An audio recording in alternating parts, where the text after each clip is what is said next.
పల్నాడు జిల్లా గ్రానైట్ పరిశ్రమల యాజమాన్యం, క్రషర్ యజమానులు మరియు కార్మికుల నిరసన.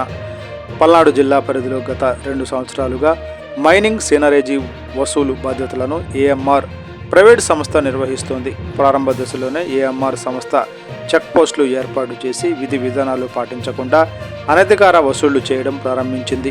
ఈ క్రమంలో కొంతమంది సిబ్బంది ఫ్యాక్టరీ యజమానులపై, కార్మికులపై భౌతిక దాడులకు కూడా పాల్పడ్డారు. ఈ అక్రమ కార్యకలాపాలను వ్యతిరేకిస్తూ జిల్లా వ్యాప్తంగా ఫ్యాక్టరీ యజమానులు, క్రషర్ యజమానులు మరియు వేలాది మంది కార్మికులు రోడ్లపైకి వచ్చి నిరసన వ్యక్తం చేశారు. దీని తర్వాత ఏఎంఆర్ సంస్థ ప్రతినిధులు మరియు గ్రానైట్ పరిశ్రమల యాజమాన్యం మధ్య ఎమ్మెల్యే గారి సమక్షంలో చర్చలు జరగగా ఇరుపక్షాలు ఒక అగ్రిమెంటుపై సంతకాలు చేశారు.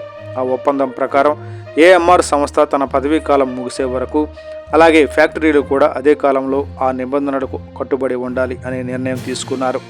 అయితే ఇటీవల అక్టోబర్ నెల నుండి ఉమ్మడి ప్రకాశం జిల్లాలో సీనరేజీ వసూలు బాధ్యతలు కూడా ఏఎంఆర్ సంస్థకు అప్పగించడంతో సంస్థ తన తీరును మార్చుకుని పాత ఒప్పందాన్ని ఉల్లంఘిస్తూ ఉంది.